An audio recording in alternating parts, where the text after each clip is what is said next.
Welcome to the 2021 Conversations About Conservation Summit, presented by Brookledge Horse Transportation.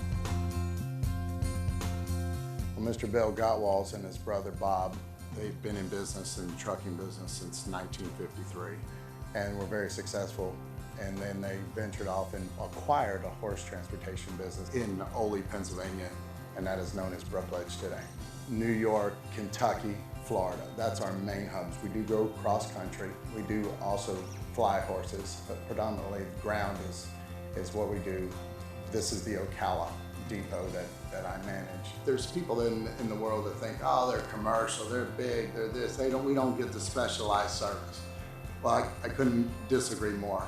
Brookledge has such a demand for just good people and good service that I feel like Brad has put great people on the ground. We have agents on the ground that were either trainers, riders, assistant starters, gate crew, and blacksmiths at all the various locations like Belmont Racecourse, Churchill Downs, Gulfstream. From the trucks, the agents, the dispatch, to drivers, to just boots on the ground, making it all happen. Whether it's a Kentucky Derby winner, Breeders' Cup winner, or a backyard horse going to a girl that her parents bought just as her first horse or a pet, they're all the same to us. We're gonna give the utmost attention and service to that animal and the customer. We're only as good as our last ship. We take a lot of pride in what we do. It is also important for us at Brookledge to, when we pick your horse up, to deliver it in a timely manner. There's probably 65 to 75 over-the-road trucks like that's behind me. And then there's 50 to 60 smaller trucks that help service those bigger trucks. Our name is everything, but at the end of the day, we're nothing without customers, and we're nothing without great drivers to service those customers. We've weathered some storms, we've lost some key people, and God has provided people to step right into those spots. And I feel like it all comes together and gels as a team once you know where it's coming from. God has blessed Brookledge and everybody affiliated with Brookledge immensely. It's a big family, the whole equine industry. And Brookledge's main core values is to give back to the community, to give back to thoroughbred charities, to give back to the chaplaincies, to give back to families that may not have it. Really, case in point, we're truly blessed to have what we have. Horse Farms Forever has, for me, just reinstilled those values of what it should be for the future to come. Initially, we were saying to ourselves, how can we play a role in this? Obviously, it's something we need. It's something that we absolutely need to be aware of. Without these horse farms and that rich belt of land that grows good horses, it's very important that we preserve it. I have several friends that have children in the business, going to be in the business, and if you're not nurturing the whole system and the land and the business and the industry itself, if our kids want to be part of that, there won't be anything to be part of. It's so easy to think in the now, but the now is tomorrow, the now is the next day. It's always changing, and as you see growth, we want to encourage growth and have jobs come to Marion County, but there's plenty of land to be had. There's plenty of places to strategically move it and place it that everybody can play and everybody can flourish in such a wonderful place that is Marion County.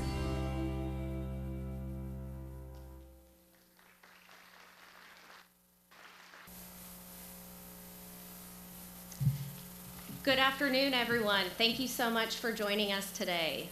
My name is Sarah Powell-Fennessy. I am the Executive Director and a proud member of Horse Farms Forever. Please join me in thanking our returning title sponsor, Brookledge Horse Transportation.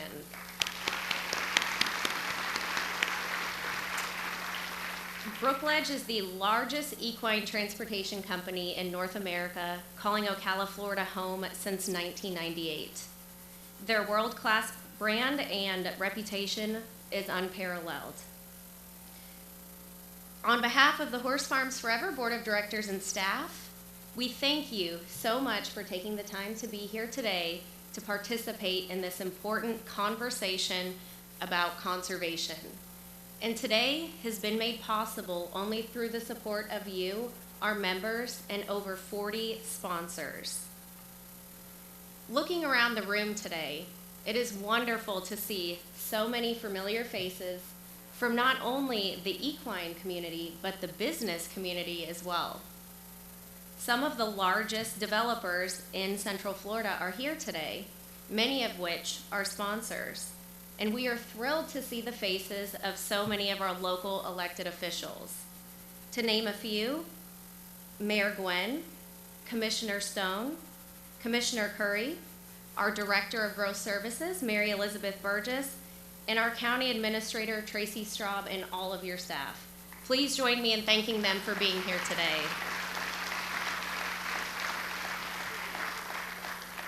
Your voices and actions carry so much weight in determining what the future of Marion County will look like. And we can't thank you enough for being here today to participate in this conversation. This room truly represents everything that we have worked so hard to accomplish. And it is through this collaborative focus that we can make a difference in planning for a better future. Marion County has rightfully earned its title as horse capital of the world. And the heart and soul of Florida's multi-billion-dollar equine industry lies within Marion County's 193,000-acre Farmland Preservation Area. Our open spaces and beautiful places are the hallmark that define Ocala and Marion County. They are what make Ocala and Marion County so unique and special. Horse Farms Forever is focused on a long-term strategy of protecting the Farmland Preservation Area, our global brand, and this unique quality of life we are all so fortunate to enjoy for future generations. The purpose of today's event is to facilitate the very important conversation about balance. As one of the fastest growing cities and counties in the nation, we must ask ourselves, what does the future look like? What is important? What must we build? And what must we protect? With the ultimate question being, how do we support growth without losing the very thing that makes Ocala and Marion County so unique and special? Today, we hope that you will leave here inspired as we are given the incredible once-in-a-lifetime opportunity to hear from Liberty Media Chairman, philanthropist, conservationist, and businessman extraordinaire, Mr. John Malone. With over 2.2 million acres to his name, including Ocala's historic Bridlewood Farm, Malone is the largest private landowner in all of North America. And who better to speak to all of the amazing economic and business happenings here in Marion County than President and CEO of the Ocala Metro Chamber, Mr. Kevin Shealy. Again, words can't even begin to describe how truly grateful we are for the support that we have received today. And as promised, I would like to take a moment to thank a few of our gold sponsors. Thank you to Advent Health Ocala, American Farmland Trust, Lugano Diamonds, Piranha, Great American Insurance, Ocala Breeder Sales, Tri-Eagle Sales, JP Morgan Chase, the Felburn Foundation, Cone Distributing, the Equine Canine Chronicle, and Mary Phelps with Markle Insurance and Horses Daily. We hope that you enjoy the program, and we thank you for investing in the future of Marion County by being here today. Now, it is my honor to introduce to you our Director of Conservation Strategies, Ms. Busy Shires.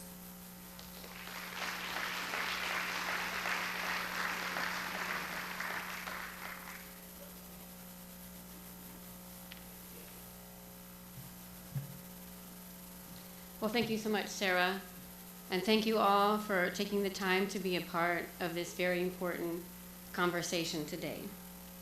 So I'd like to share with you one of my favorite quotes from Andy Warhol. He was the pop artist that made the Campbell's tomato soup can famous. And he said, "Land really is the best art." And I think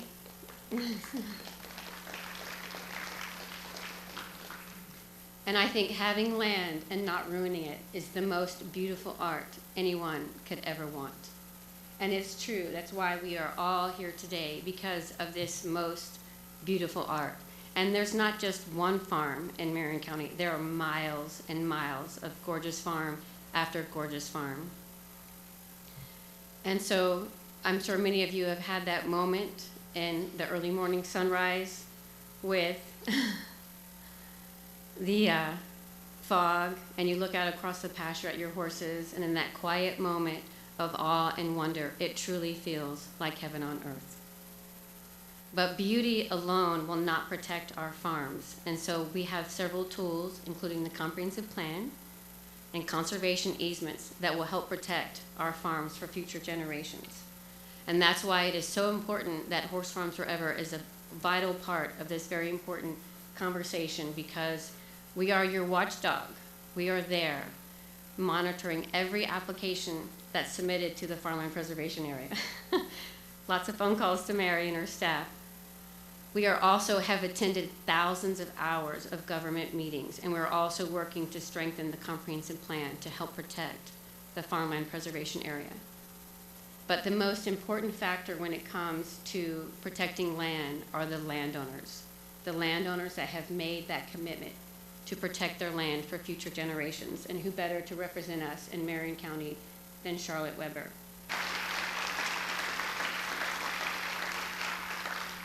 Over 50 years ago, she was able to realize her dream of owning a horse farm because she was once a little girl that loved horses.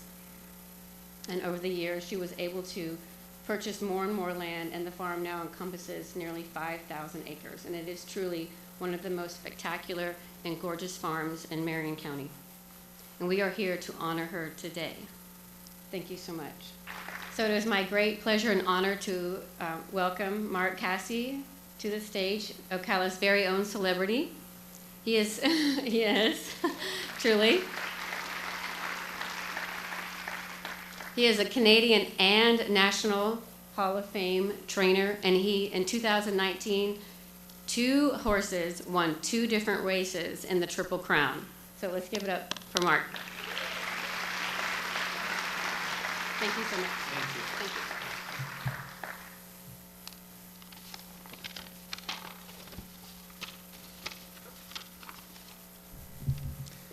When I first received the call informing me that I'd be selected to present the first ever Acorn Conservation Award, and this recipient, Charlotte Weber, I felt extremely honored.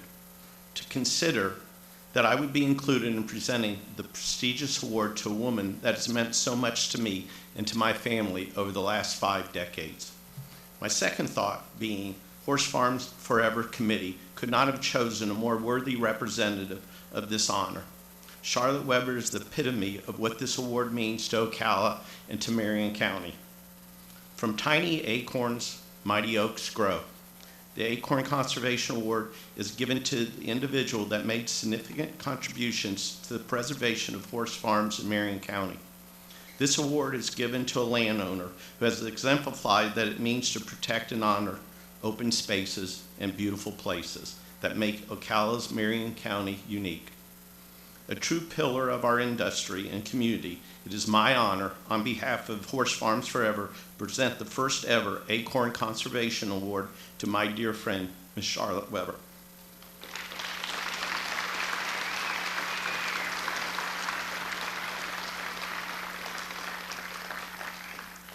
For over 50 years, Charlotte has owned and meticulously managed the expansive 5,000-acre live oak stud.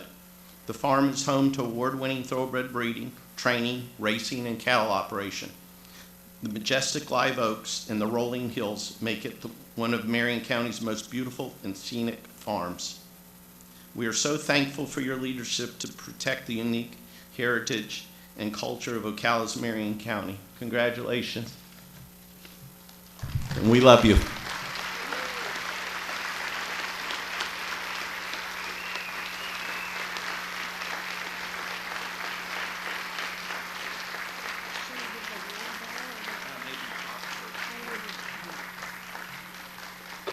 First,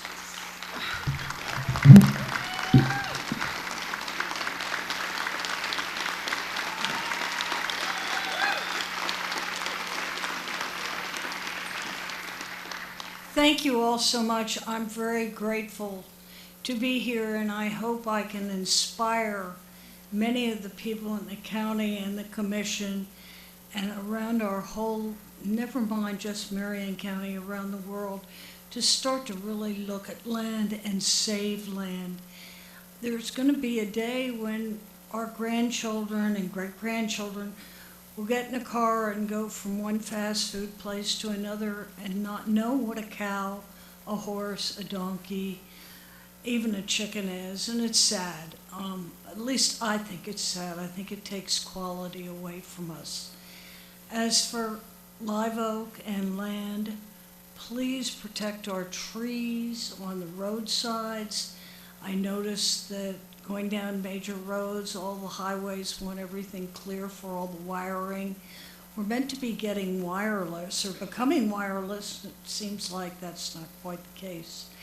But please, everybody, remember your pastures, your backyards, your places you all grew up and understand. I can tell from the audience out there I'm not alone. But I think the new generation needs to be introduced to what real quality of life is. And in Marion County, I came here, as many of you did, because it was rural, it was quiet. You could have a quiet little place. Now, 10,000 houses going up on this corner, 20,000 on the next. It gives me great concern. And please support us, help us. I know people have to get around in their cars, transportation. It's not a one-car family anymore, it's usually 3 or 4. But help us preserve it. Thank you.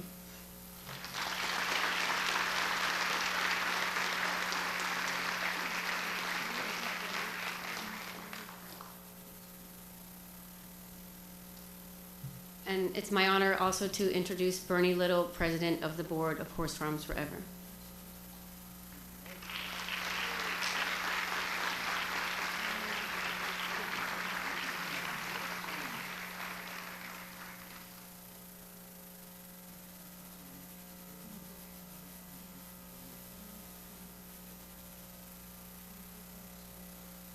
You do.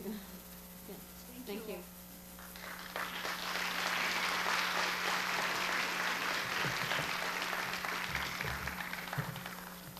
Charlotte Weber.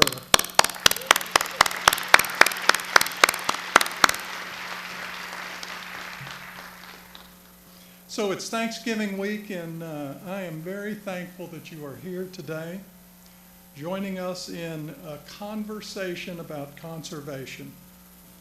So to use an analogy, these beautiful, iconic horse farms are Ocala's ocean, and the magnificent live oak trees are their coral reefs. They need to be protected and preserved. Thank you, Charlotte, for having the vision to create Live Oak Stud. You are the perfect person to have received this award today, the inaugural award. I want to thank the artist Bryce Pettit, who created this wonderful award. He designed it, created it, and then also the gallery in Jackson, Wyoming, Mountain Trail Gallery, for making it happen. This was a rough clay model and then done with a ceramic mold and then turned into a bronze trophy. I in particular did not want Charlotte to throw it away or put it on a back shelf with her thousands of other trophies. And so we wanted the trophy to be as special as the award itself. In addition, I want to give a special thanks to our host here at Ocala Breeder Sales, and Tom Ventura in particular. I think Tom's in here somewhere with us today. They are hosting us at this event today. They offered their facility for free. And isn't it beautiful? This is the newly remodeled Ocala Breeder Sales. 2 years ago, Sarah and I made a presentation to Tom and the other directors of OBS, asking them to join Horse Farms Forever. One of the directors asked us the question, what is the mission of Horse Farms Forever? And the answer was simple. The mission of Horse Farms Forever is to inspire the conservation of horse farms through education, awareness, and idea exchange. And that's exactly what we're doing here today. OBS joined Horse Farms Forever as a founding member, and because they recognized that without horse farms, there cannot be horses. Without horse farms, there cannot be horses. So again, thank you to OBS and Tom for hosting us at this event today.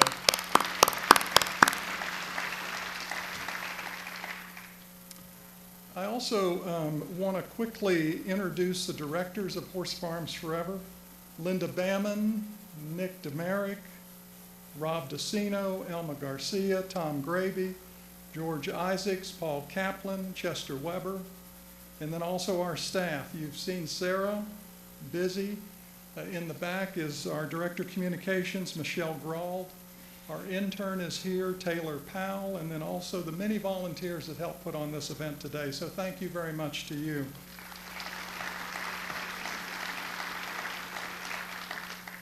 The Quality of Life Survey was, or is, an important step in understanding how the citizens of Marion County feel about important issues. It's an opportunity for us to work together to deal with these important issues. I want to thank the sponsors who agreed initially to do this survey with us. Horse Farms Forever was one of the sponsors. Then we had 5 other major community stakeholders. the Ocala Metro Chamber and Economic Partnership, the College of Central Florida, FTBOA, the Florida Thoroughbred Breeders and Owners Association, Ocala Horse Properties, and Hotel Design Management Group. So we thank you for sponsoring this.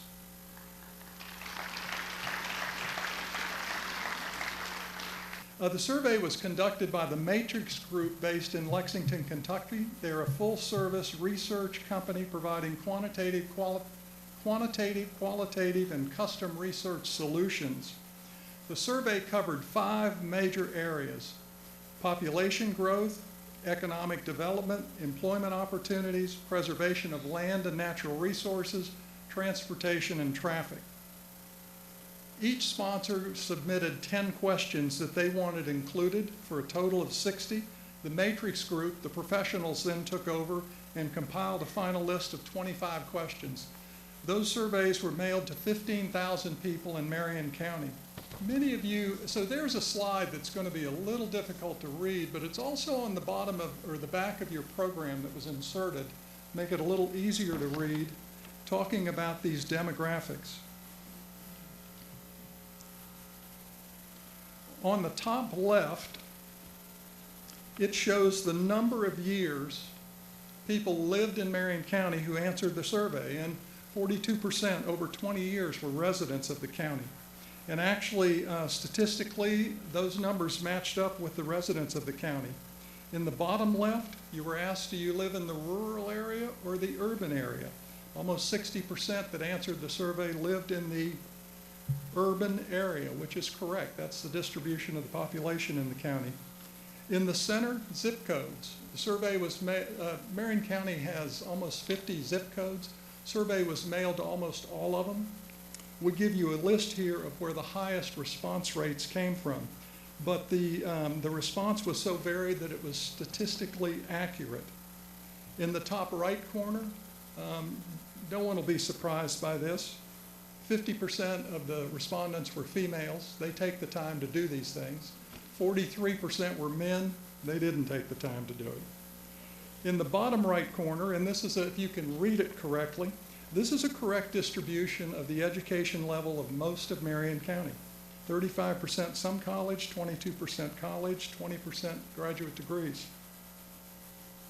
And then the final number on our next slide shows the ages.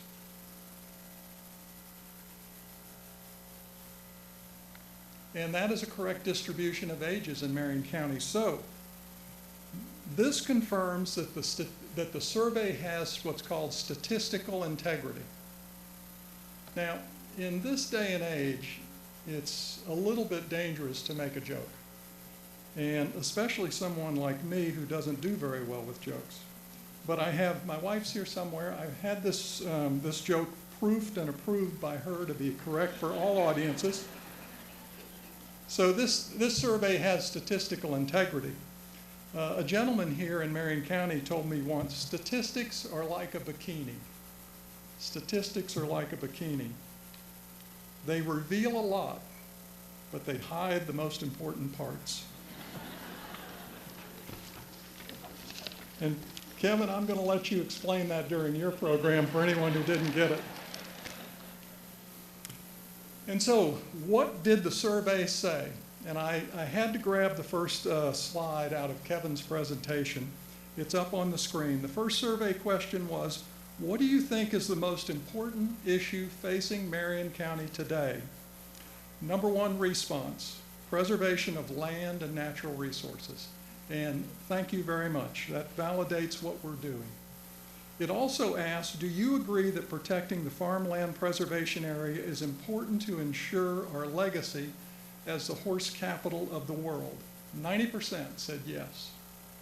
So that makes today's summit, conversations about conservation, even more relevant. And to take you through not only the rest of the survey, but what's happening in Marion County, I'm honored to introduce Kevin Sheely. He is the president and CEO of the Ocala CEP. That's the Ocala Metro Chamber and Economic Partnership. The organizations were merged in 2012. Kevin was brought in to be the CEO and president. And under his leadership in 2020, the CEP was named the National Chamber of Commerce of the Year, most prestigious and competitive award among all the United States Chamber of Commerce executives.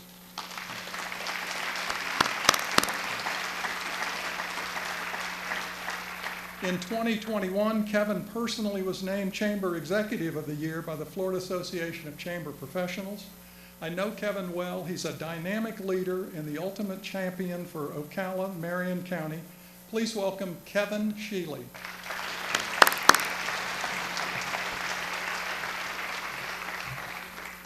Thank you, Bernie. I'm going to walk away from this microphone so we don't get any of that great feedback. Excellent, thank you. Well, good afternoon. I like that. I am so honored to be with you today and to have an opportunity to talk to you about one of the two things that most excites me. This community is the number two thing I love to talk about and what's going on here and what's happening. The number one thing I love to talk about is my family. And so I'm very honored. My son is actually here with me today, my oldest son. I don't know where he is, Trey. They're pointing this way. There he is. The really tall guy over here. So please embarrass him by looking at him right now. When you're 6'6", it's not often that you refer to someone as being taller than you, but I get to do that today. Well, again, I'm very excited to talk to you about this community. And it may seem like a odd choice for Horse Farms Forever to ask the person who leads the organization, who's responsible for economic development in this community, to be the person to talk about the results of a survey about conservation. Those ideas would seem at times to be in conflict. But I want you to know that I think it's because we work so incredibly well together. We have what we like to say is an exceptional community. And as we look at the data today and we look at these survey results, we really demonstrate how exceptional we really are. In fact, very, very unique. And so as we begin to look at this, I am excited to share some of this information and know that this as well. At the CEP, while we are unashamedly, unabashedly pro-business and about growth, we also recognize that the Farmland Preservation Area is part of what makes us unique as a community. It is a defining attribute of this community. And so we have been partners with Horse Farms Forever to encourage strengthening our Farmland Preservation Area and looking at how we protect that. So these things can work together, and we'll talk more about it. Let's see.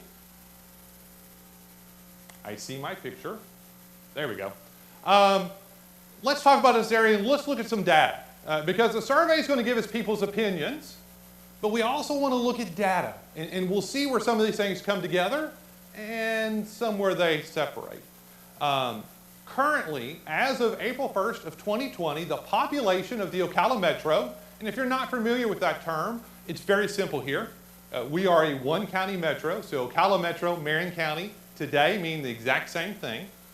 Our population as of April 1st, 2020 was right at 376,000 people. We're projected sometime in early 2024 to hit 400,000, and by 2040 that we will hit 500,000 people. population growth. In that year, we were the 10th fastest growing metropolitan area in the country when you look at the growth rate. We moved up 2 spots from the 148th to the 146th largest metropolitan area. And if you look at overall number, so think about this, a metropolitan area like Dallas can have a very small growth rate, but add tens of thousands of more people than a community starting with 300 and something thousand people. We ranked 48th. So there were 140, whatever that is, communities larger than us, but we grew faster than all but 48 of them, and only one was smaller than us in the total number. So a lot of growth, a lot of people moving to our community. And we're pretty proud of this, and we'll talk about why this is significant. U-Haul every year ranks their top cities for growth, and they're looking at one-way moves. So a U-Haul truck going from one place to another and then getting turned back in. We ranked number 3 in 2019, number 6 in 2020. Why is that important? Well, let me ask you a question. Who moves using U-Haul? Workers. Who else? Who moves using U-Haul? Young people. Absolutely. Let me assure you, my wife and I just moved this spring, a grand total of a mile away from where we used to live, and I hired a mover. I'm not loading a couch up on my back. I've been there, done that. I'm past that age. Young people. And this is really important because as much as we love our retirees here, and they're an important part of our economy, we're growing younger families. We're growing young people in our community. Our growth of 30 to 39-year-olds is double the national average. As an organization who represents business, that's really important because that's workforce. I know one of the sponsors today is Advent Health. They want to hire more nurses. They want to hire more PTs and OTs and techs and doctors. They're looking to hire people in that age range. And that's really important for all of us in our community. So that's a key growth area for us that we want to see continue to grow. We also want to look at some rankings, and we're very proud of this. U.S. News & World Reports, their well-respected annual rankings of the top 150 largest metropolitan areas. We ranked number 4 safest metropolitan area in the country. Number 4 in safety. That's based on, absolutely, based on FBI statistics. We ranked number 6 best place to retire. We also ranked number 6 fastest growing. Now I know you're thinking, wait a minute, Kevin, you just told us we were the 10th fastest. Now you're saying number 6. Is this more of that funny business with bikinis and statistics that Bernie was talking about? No. U.S. News & World Reports looks at a 5-year running average. So over the last 5 years, we've been the 6th fastest growing metropolitan area. And you can see how we rank number 16 among small metros, number 58 overall. So really good place of how we're viewed as a place to live. And I think that goes to our quality of life. An important note is we're going to talk about what drives this economy. You cannot miss that one of the most important factors of that growth is I-75. Now look, I get it.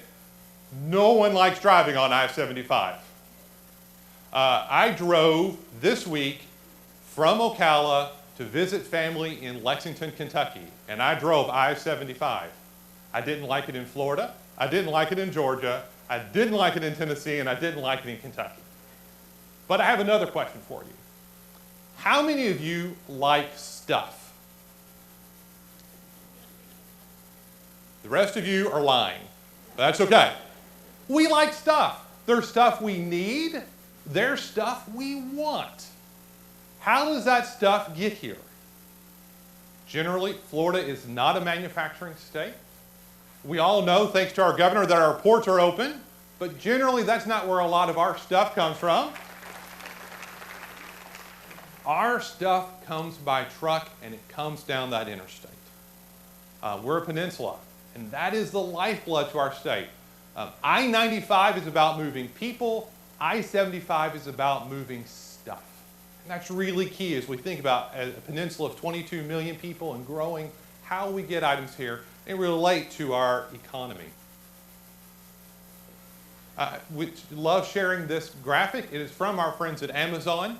And in the logistics business, and that is one of the key drivers in this economy, is that we can begin to see an item that's become very important is the one-day drive. How far can a truck driver drive in one day, drop a load, and then come back? This is our one-day drive potential from Ocala. So as we think about the state of Florida, you'll see basically the entire peninsula is covered there. We reach 34 million people in that key drive time. And that's really, really important. That is a 39% premium over the I-4 corridor. So if we're thinking about how do we get stuff to people, how do we move product, how do we do it most efficiently, how do we do it most effectively, and right now when gas is $3.30 a gallon, how do we do it most cost effectively? This is really important. And that's part of what's driving this economy. And you can see, you'll recognize the names of some of these companies on this slide. The AutoZones, the Dollar Tree, Amazon, Chewy, FedEx, and McLean. All have opened distribution facilities in Ocala in the last few years. And predominantly, most of those is to just serve the state of Florida in that key drive time. We skipped a slide. Manufacturing. Now again, you're going to go, Kevin, you just said we don't manufacture in Florida. Why are we talking about manufacturing? Well, once again, Ocala is unique. We actually manufacture quite a bit here. And we believe that when you make things, you make wealth. And that's really key. And so as you look at this, probably our best known product are fire engines. E1, part of Rev Fire Group. In fact, Rev Fire Group is headquartered here. E1 grew here. Probably the premier fire engine manufacturing company in our country, building fire engines not just for Florida, not just for the U.S., but literally for the globe. 50% of all their fire engines are exported around the globe. But we also have food manufacturing. Our largest single manufacturing facility is Lockheed Martin, making missile control systems. We make food, medical devices. All that manufacturing is important in helping to diversify this local economy.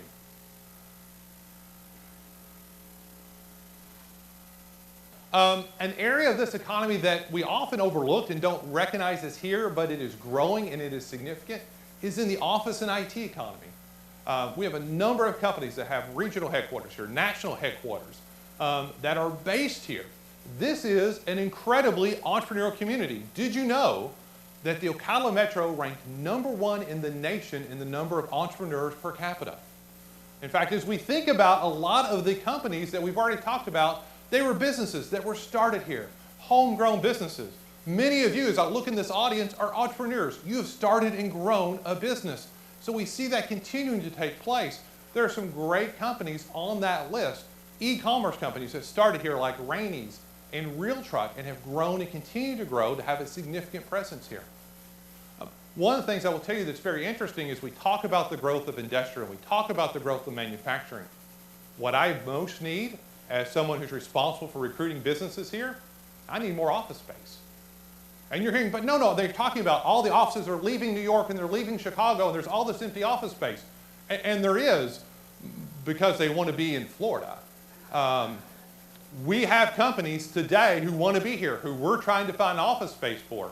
If you live in Ocala, you know you've not seen very many offices built in the last few years. And so that's something I would tell you to look forward to. So we're going to continue to grow and diversify that section of our economy. The other next area is healthcare. Know that this is the largest employment sector in our community. It pays the highest average wages, has tremendous opportunity. It pays a lot of taxes. Very important in the continued growth of our community. Our primary healthcare providers, as we look at Advent Health and Ocala Health with Ocala Regional and West Marion, have invested more than $500 million in the last few years in this community. They've added hundreds, if not thousands of jobs, and they're going to continue to add jobs and investment. When we think about quality of place and quality of life, is there anything more important than having access to great health care? Knowing that's happening here, I get a list every month of hospitals that are closing, that are shutting down buildings, that are slimming down, having fewer employees, fewer opportunities. We often think about that being rural hospitals. I cannot tell you the number of major cities that are on that list every month that we're getting. We take it for granted that hospitals are going to grow and expand, but that's not necessarily the case, but that is happening here, and it plays an important part in this economy. Lastly, here we go, equine. Now we get to talk about equine. We're unique. One of the primary drivers of this economy is being the horse capital of the world. The CEP, along with some partners in 2015, commissioned a study. What does that really mean? What does it mean to be the horse capital of the world? And at that time, it meant 2.6 billion, that's billion with a B, to the local economy. Think about that. $2.6 billion in this economy because we're the horse capital of the world. We should have redone that study, updated it in the last year, but we're holding off because of that amazing building that's on there at the World Equestrian Center. We want to see that get all the way operational before we redo the study because we think that's going to have a huge impact. There's a picture there of this facility before it was renovated. I'll need to update my picture. But what happens because of the thoroughbred auctions and the other events that take place in our community? All of these pieces driving this economy and really growing tourism as well as equine in our community. The CEP was formed to not only drive job growth, but to drive wages. How many of you have lived here 20 years or longer? You're a part of that primary group? Excellent. Then you know that for that entire time, Ocala saw itself as low wage, right? This was a place for cheap labor. In fact, that's how it sold itself. Cheap land and cheap labor. Number one, let me assure you, we no longer have cheap land and we don't have cheap labor. We focus constantly, how do we continue to raise that wage? How do we help people have a better quality of life? Because quite frankly, if I'm worried about how I'm going to pay for food on my table, I'm going to take care of my kids, I don't have time to worry about conservation. That's not going to be my top priority. And so the more we grow wages in our community, as we increase that, the more opportunity we have to think about conservation and maintaining our farmland. But one of the things people ask me about is, but we've added all these distribution jobs, and they probably really don't pay that well. On average, 30% of the jobs in a distribution facility in our community are white-collar positions. It's plant managers, it's HR, it's accounting, it's IT, it's logistics, it's safety, a whole slew of positions. If you think about the Ocala Marion County Commerce Park, Amazon, AutoZone, Chewy, FedEx, there are 4,200 employees in that park. That means there's about 1,200 white-collar jobs in that park. So we think about that, that's continuing to push up that wage as we add healthcare, as we add all these other pieces, growing those wages and how important that is and how we've moved as a community. So we begin to look at the survey. Here's the data, now we look at the survey and we want to know what the responses were. And as Bernie has already shared, overwhelming response is the importance of maintaining our farmland preservation area. And you can see that 29.5% in transportation, traffic, population growth, these other items. And as we look at this data, we're going to delve into this a little bit more, and you'll get copies of this. We can begin to see some trends that happen. Again, importance ratings. This one is asking how important is this to you as a resident of the community? And you can see, very important, preserving our farmland preservation area, the scenic farmland, very important. But in controlling urban sprawl, I want you to remember that number. Controlling urban sprawl, 66%. But again, it's important. It's significant to the people who live here. The next question, which is similar, is asked, what should be a priority for our planners? 75% believe that our planners should think of preserving this area as important. Interestingly, only 58.5% think that maximizing our position as horse capital of the world and growing our tourism base should be as important. Bernie's referenced this, and I want to make sure I read it. Marion County's Farmland Preservation Area is home to some of the richest soils and pristine freshwater aquifers in the world. It is crucial that we maintain this area and its resources to ensure that our legacy as horse capital of the world will remain for future generations. 90% agreed with that, and I want to say, duh. Of course they did. Of course they did. Who would not agree with this statement? It's kind of like saying, I don't like puppies or Christmas. Of course we want to believe that. And it's true. We all recognize how important this is. So much so that we have a question with a 90% plus approval rating. Looking at growth planning, and these next two slides are really important, and I want to tell you why. The CEP, we do quite a bit of polling, and we're polling our residents. We have a political committee. We've led the efforts on our local sales tax implementation, the renewal, as well as our 1 meal for schools. And we've asked some of these questions, and the highest rated answers on this survey were in relation to how important is accessibility to emergency services and improved roadways and traffic patterns. They ranked 1 and 2. Actually, preservation of farmland ranked 3 overall. And that's not a surprise to us. We consistently have told, our residents have said, these are the 2 most important items to us. In fact, so much so, if you're a resident of Marion County, you were probably part of the overwhelming majority last year that voted to renew our sales tax that funds these 2 items, where every single precinct voted in favor of this. It is a priority of our citizens, and in fact, when asked in the next question, what should be a priority for planners, the same thing. Accessibility, emergency services, improved roadways, but look down below, a well-developed urban core. I want to hit on one item on the previous slide, which was up there, which was about accessibility to broadband. It's funny, we asked that question in fall of 2019, and it fell way down on the list. Interesting, post-COVID, if we can say post-COVID, that now ranks number 4 overall. How our priorities change and the importance of accessing that broadband. But again, developing commercial and retail business and dense housing within areas already zoned for urban use. Again, great needs, provide practical training and skills to meet employer needs through local colleges and education providers. That's a goal of the CEP. We have a huge initiative around that. I was very excited to see that.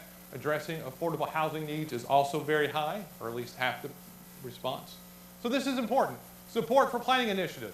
Comprehensive planning at the county level that both protects agricultural lands and enhances urban development, 86%. Right next to it, 85%. Enhanced education offerings to attract and retain a strong, diverse local workforce, 78%. Revitalization of underdeveloped and blighted property to make the city more attractive, 78.6%. Economic growth that brings more and better jobs, and then 52% is economic development that enhances the growing tourism industry. So the first 4, I think we can all agree with those. Those are all really important. As we talk about this last one and we look at the last few slides, only 52% for tourism. There seems to be a real disconnect as you look at the survey results about what role tourism can play in our economy. I want to suggest to you that that is a great way for us to continue to grow our community and preserve our farmland, because a big driver for people coming to this community is to see our horse farms. I think that is our argument that cannot be debated. Loretta Schaefer is here from our Tourism Bureau. I think she would agree with that. World Equestrian Center is testament. In the year of the pandemic, we had record bed tax collections, and it was because of World Equestrian Center. Equine is a big driver of that. We can do both. I think we can grow tourism in a very strong way while protecting our farms because they support one another.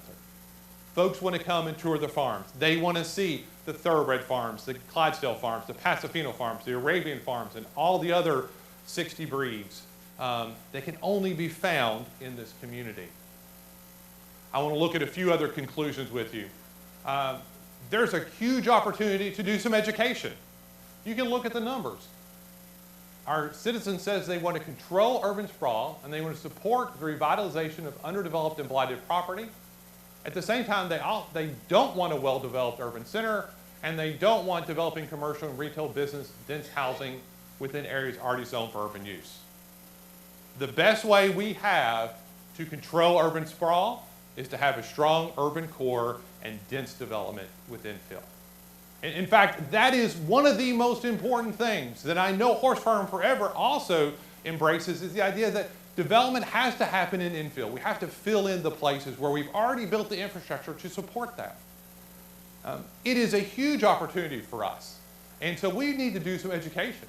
In fact, that's one of the challenges we get from this, is we need to help citizens understand that the best way to control this sprawl is to have this urban core, that we need to focus on infill development. These last couple of slides go to, there were a lot of concerns in the study, talked about population growth. A lot of concerns about population growth. So I flew in today from Lexington, Kentucky, visiting family, Fayette County, a place that wishes they were horse capital of the world, right? To Marion County, which is the horse capital of the world. Population. Marion County today is about 50,000 people larger than Fayette County, which might support concerns about population growth. Fayette County, all of Fayette County is 183,000 acres. The Marion County Farmland Preservation Area is 198,000 acres. Our Farmland Preservation Area is 8% larger than their entire county. Begin to think about that for just a minute. Our entire Farmland Preservation Area is 8% larger than that other horse place, and what that could mean.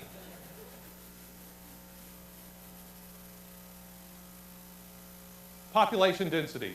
Fayette County, almost 1,100 people per square mile. Marion County, 224.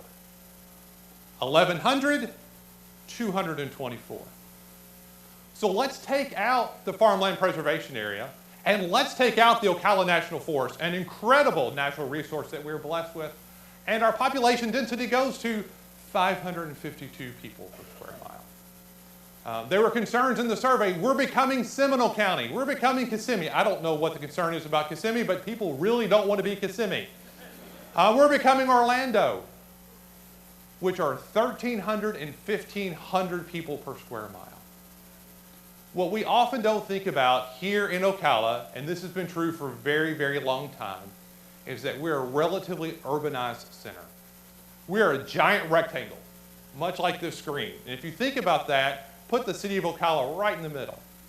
And if you were to draw a triangle from just above the city down, of those 376,000 people, 360,000 of them live in that bottom third. We're already pretty much growing in. Our growth has to continue to happen in that infill area, but it can. And in fact, what I would hope that you could take away as we continue to have conversations, know that this one, our residents feel strongly. It's important to know that our residents really believe in the importance of farmland preservation. And let me say, I don't know that if we had done this survey 5 years ago, we would have gotten this response. I think the importance of being the horse capital of the world has really grown in our community in the last 5 years. And that's a result of a lot of people working very hard, but I think that's something that's relatively new. Second, a continued effort should be made to keep conservation of farmland top of mind. If you're not a farmer, and if you don't have ag interest, you're probably not thinking about that conservation on a daily basis. I'll be honest, I'm not. But it's important. And so the work of Horse Farms Forever, the work of so many of the people in this room, is to make sure we keep that top of mind, that we think about that as we're moving forward each day. Educating and promoting the balance of conservation and growth, the importance of protected areas, and the need to focus on a strong urban core and infill development creates opportunities for all. I said in the very beginning, we're an exceptional community. We're unique. There arguably is not another community like us for a variety of reasons, but here's why I think it's most important. We can literally have it all. We can maintain amazing farmland areas. We can maintain a beautiful natural forest. We can have a strong urban core. We can grow our population. We can have industrial corridors, and all of those can exist together, and quite frankly, they can exist together pretty well. That doesn't mean we can just do whatever. That doesn't mean unabandoned growth. What it means is we have to be smart. We have to continue to think about this. But if we are smart, we can continue to be a place that grows and offers opportunity, a place where people want to call home, ultimately because it's an incredible place as the horse capital of the world, and what that means and the ability to take advantage of that. I appreciate the opportunity to speak with you today. Thank you so much for everyone who participated in the survey.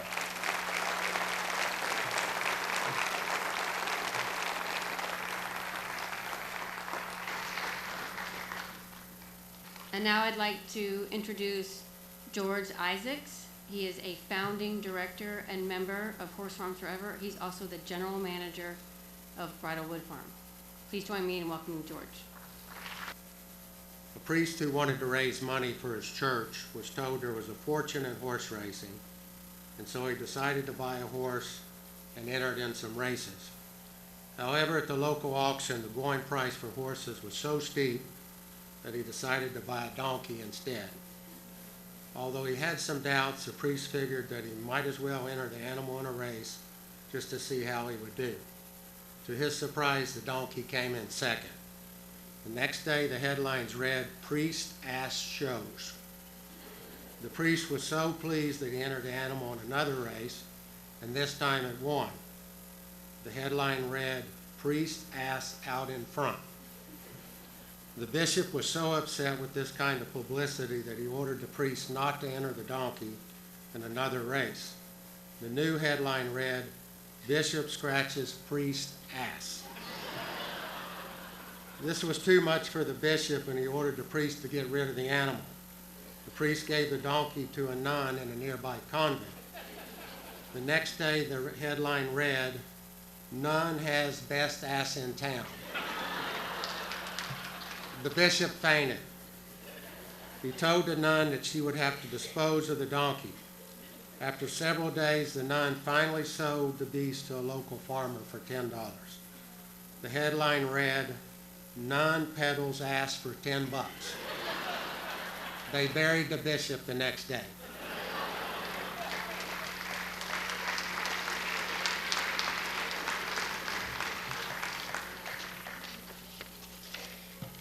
That was to break the ice for me as much as anyone. Ladies and gentlemen, county commissioners, all the distinguished guests and participants here today, and all the sponsors that have helped make this event possible today, thank you for being here. I would also like to thank Bernie Little, his wife Mary Jane, and the employees of Horse Farms Forever, or the Angels as we like to call them, Sarah Fennessy, Busy Shires, and Michelle Grauld, for all your hard work each and every day in helping advance the important mission of Horse Farms Forever and protecting the Farmland Preservation Area. I am proud to be a small part of this organization. For those of you who don't know me personally, I've been the general manager of Bridlewood for 29 plus years. I moved to Ocala from Lexington, Kentucky to assume those responsibilities and have never looked back. Someone recently asked me, how could you ever leave Lexington and move to Ocala for your career? The answer for me was easy.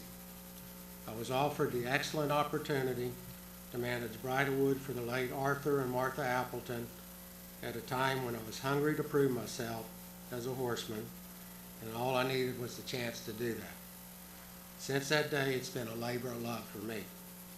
Because the Appletons had the capital resources and were very committed to the farm and the quality of bloodstock they owned, we always had an abundance of nice horses to work with, develop, so we could always strive to accomplish the goals of having a successful racing stable, commercial sales program, and to run a sustainable operation.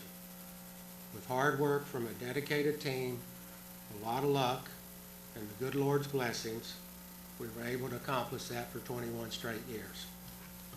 During that time, well over 100 Florida bred stakes winners came off Bridlewood, including 12 Grade 1 winners, all bred by the farm, including Florida Champions, Jolie's Halo, Wild Event, Forbidden Apple, Southern Image, David Jr., and Eden's Moon. In 2001 to 2004, I had the pleasure of managing the training and racing career of Kentucky Derby and Preakness winner Smarty Jones for the Chapman family. Leading Florida stallions such as Skip Trial, Stormy Atlantic, Halo's Image, Put It Back, have all stood at Bridlewood under my management. After Mr. Appleton's passing in 2008, I was asked and entrusted by his daughter and my dear friend, Linda Appleton Potter, to try and find a legacy buyer for the farm who could potentially allow us to keep the farm intact and carry on the proud traditions of Bridlewood. After operating in a scaled-back capacity for the next 5 years, we were soon to be off to the races again when in August of 2013, John and Leslie Malone purchased Bridlewood. As I was getting to know the Malones in our initial discussions, I had a gut feeling right away that my prayers had been answered and that I had found, or perhaps they had found me, the perfect future owners and stewards of the farm. Mrs. Malone, or Leslie, is a world-class equestrian herself and could easily be an architect or contractor if she wanted to be. She is very artistic and creative, and she is the single tour de force when it comes to all the construction and design elements at Bridlewood. John, as we know, is an incredible business mind that understands every facet of business and markets. So being able to work with him on a daily basis to try and recreate the Bridlewood brand has been the pinnacle of my adult career. Since then, under their guidance,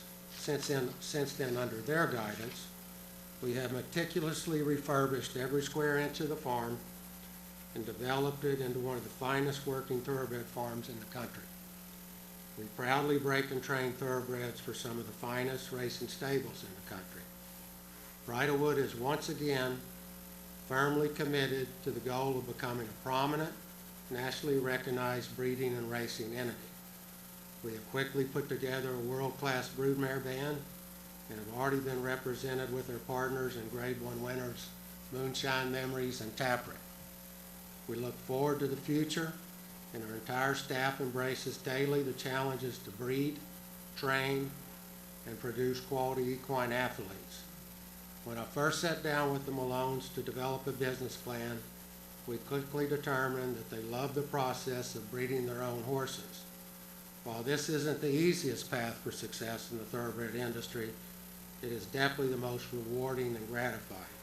I might further that by saying that's what drove the Appletons' passions as well.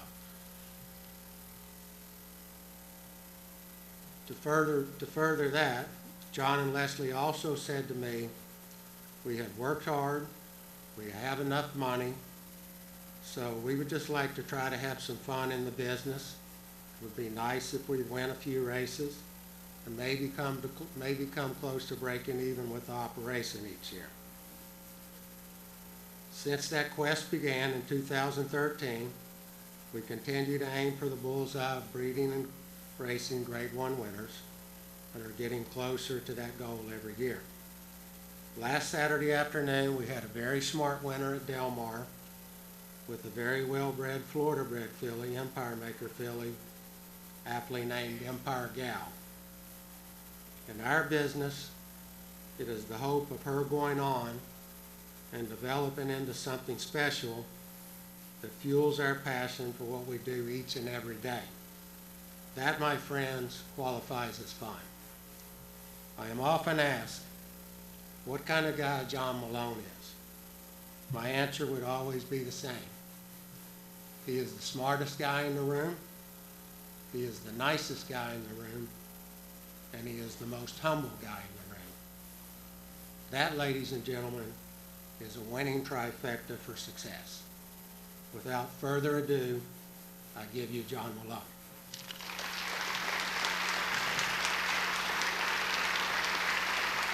Thank you. This is John Malone. I'm calling from the mountains of Virginia, visiting my grandchildren and my daughter for Thanksgiving week. I wish I was there, but COVID limits somebody who's over 80 years old.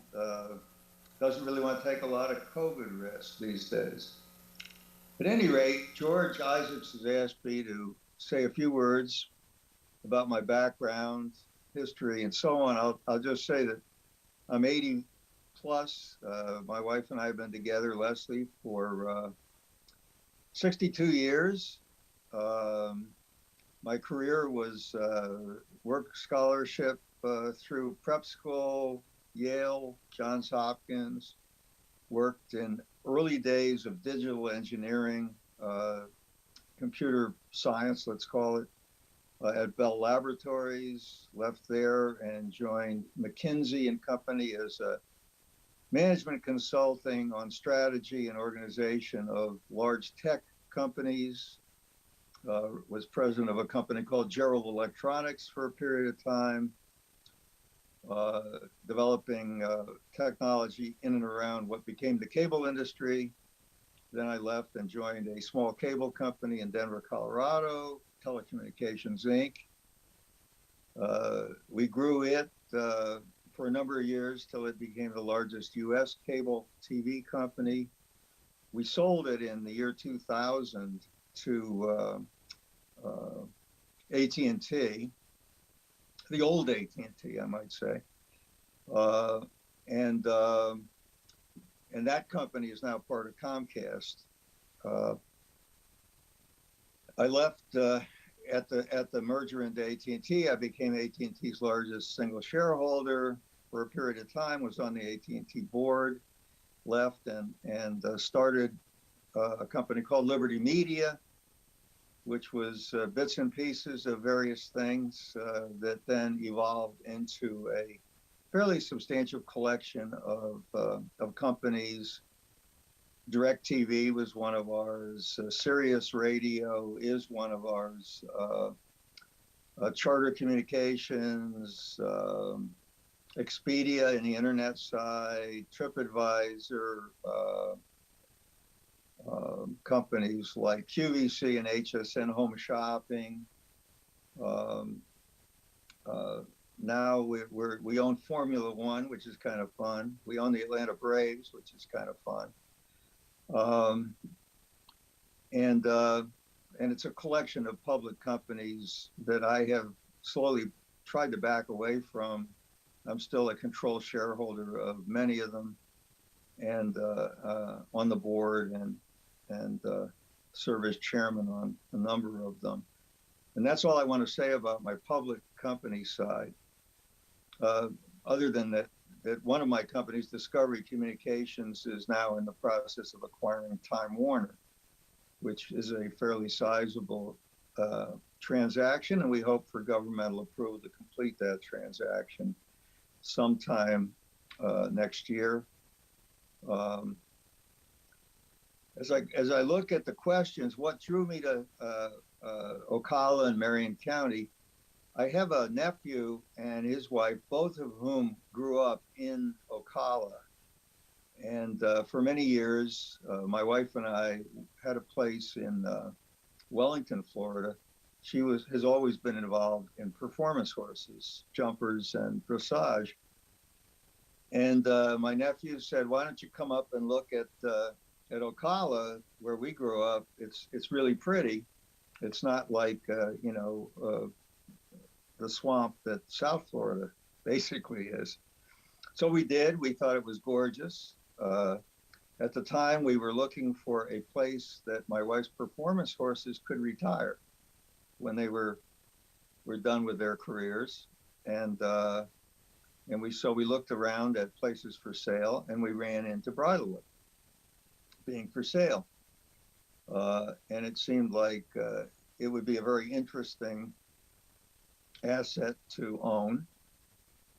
We got to meet George Isaacs in the process, and George is very persuasive and convinced us that Bridlewood could be restored to the kind of thoroughbred activity that it had been under Mr. Appleton, who had quite a historic and successful career from Ocala in both breeding and racing thoroughbreds. So that got us bit a little bit by the thoroughbred bug. My involvement with horses up until that point personally had been more ranch horses, quarter horses. We raised quite a few quarter horses in the context of our ranching operations in the West, where we probably at any given time have 100 cowboys still practicing old style ranching and requiring 3 or 4 performance horses of their own nature. So That was my earlier involvement with horses.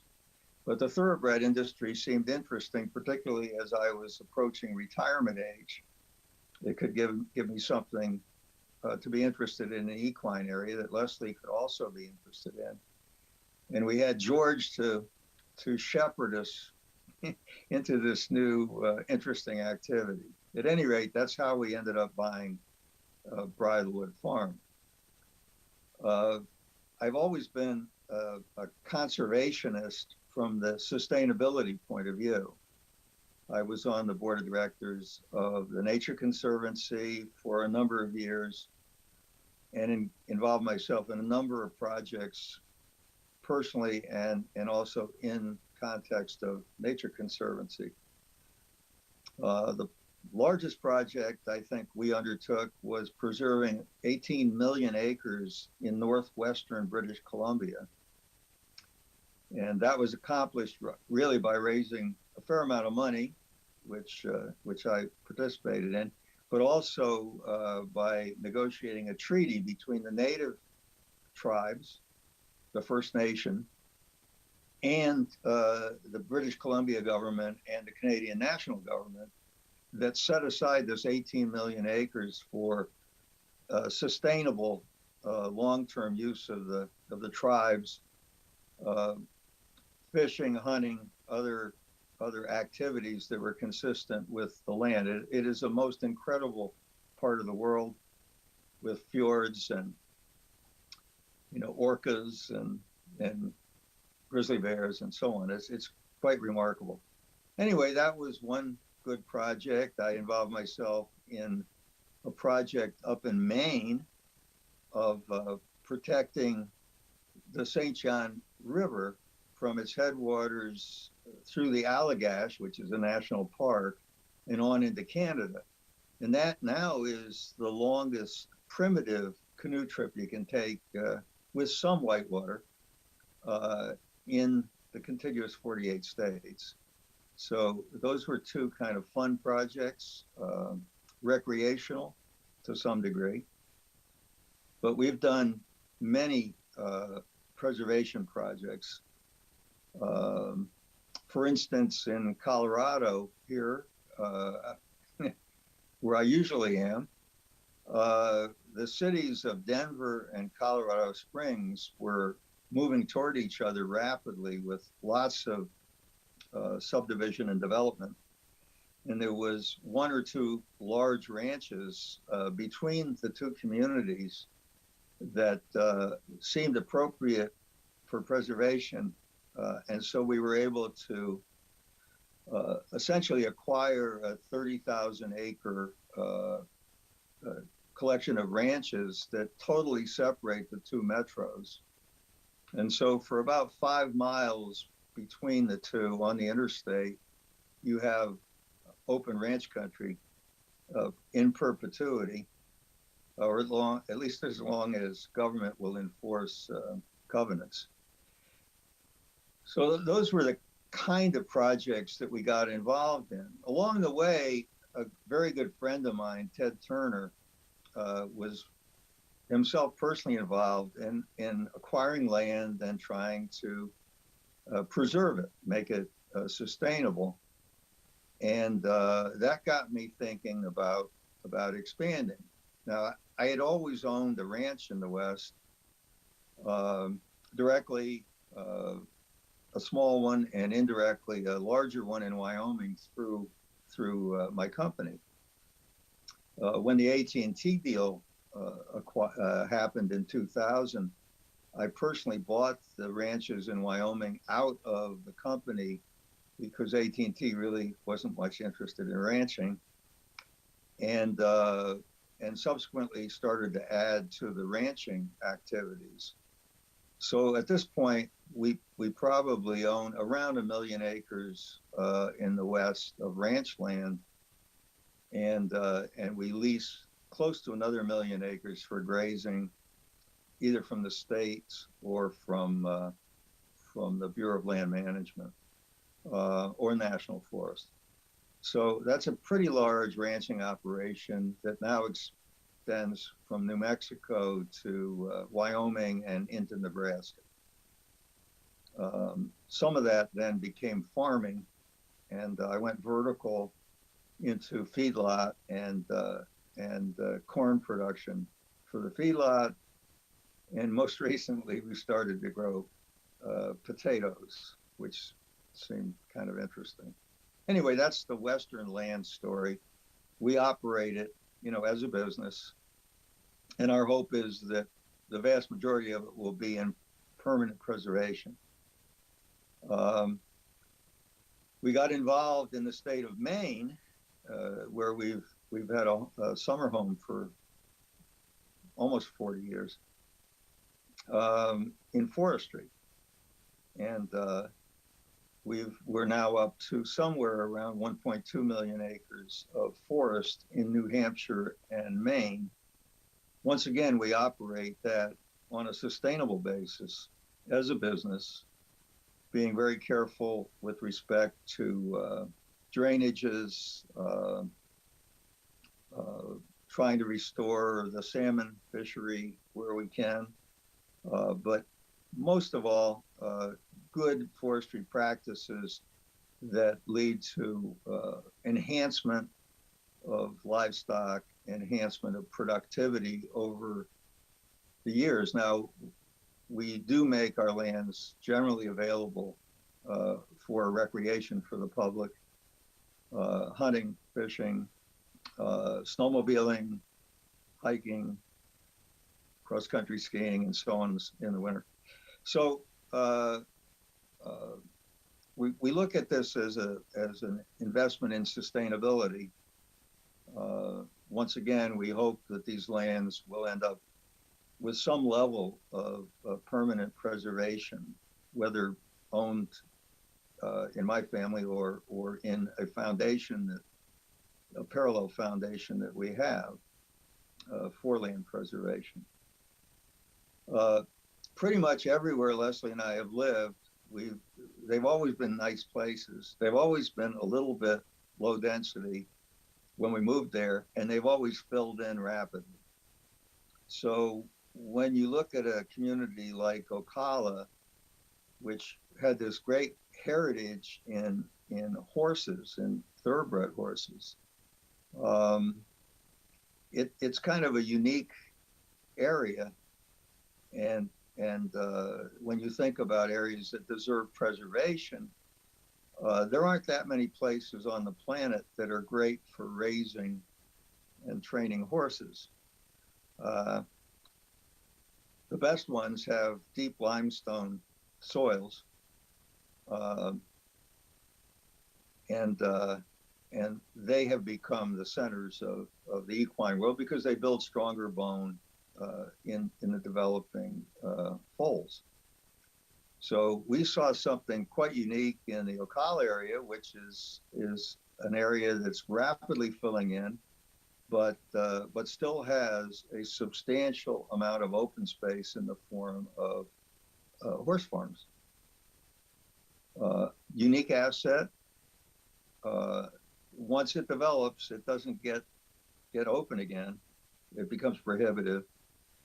So we thought it was a good idea to join in local activities to try and see what kind of preservation of this openness could be sustained within Marion County. And we're delighted to be part of Horse Farms Forever in that regard. I might say we have activities outside the U.S., in Ireland in particular, where I think George Isaacs kind of talked me into buying a stud farm over there. But it's been a lot of fun, and we've done a number of horse estate rehabs over there, rebuilds.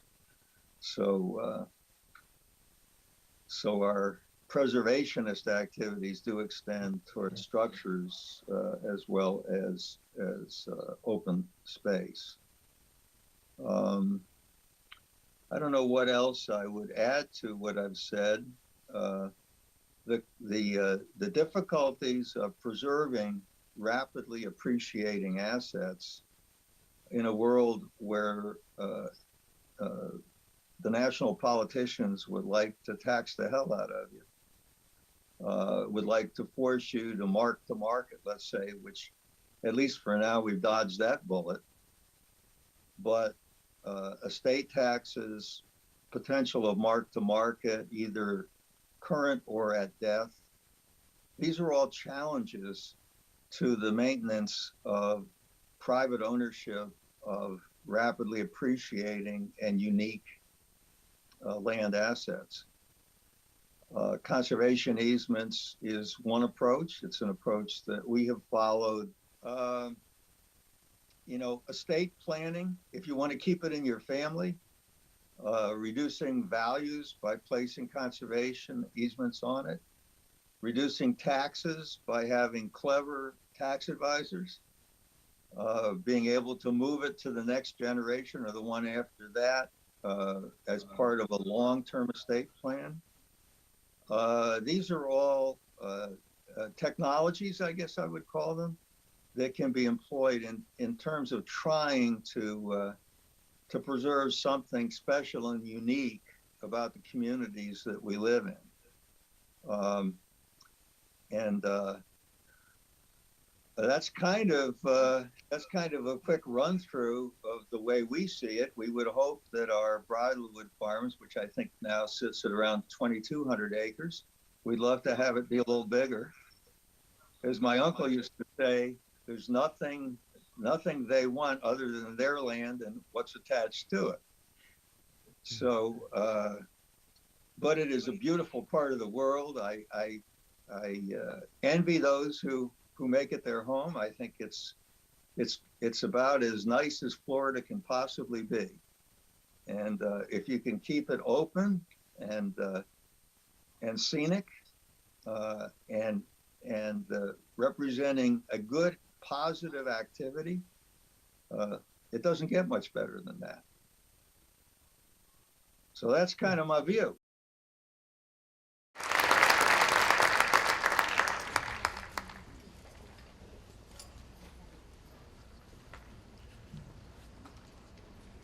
Thank you again to everyone so much for joining us today, and thank you for bearing with us as we deal with technology. And again, words can't even begin to describe how grateful we are for the amount of support that we have received today. We hope that you leave here today feeling inspired and proud to call Marion County, the horse capital of the world, your home. And it is only through the support of you, our members, friends, and sponsors that we are able to continue making a difference to ensure that this legacy, our global brand, and this unique way of life will remain for future generations. I would like to also take a moment to thank a few more of our gold sponsors. Thank you to Martha Stewart and Charlie Butler. Thank you to Miss Jackie Mars, Showcase Properties, Laughing Horse Farm, the Merrick Thoroughbreds, Live Oak International, Bridalwood Farm, Neighborhood Storage, Niall Brennan Stables, the World Equestrian Center in Golden Ocala, the service companies, Phyllis and Pat Harlow, and Garcia Films. Thank you again for joining us. Be well, and we hope you have a wonderful Thanksgiving.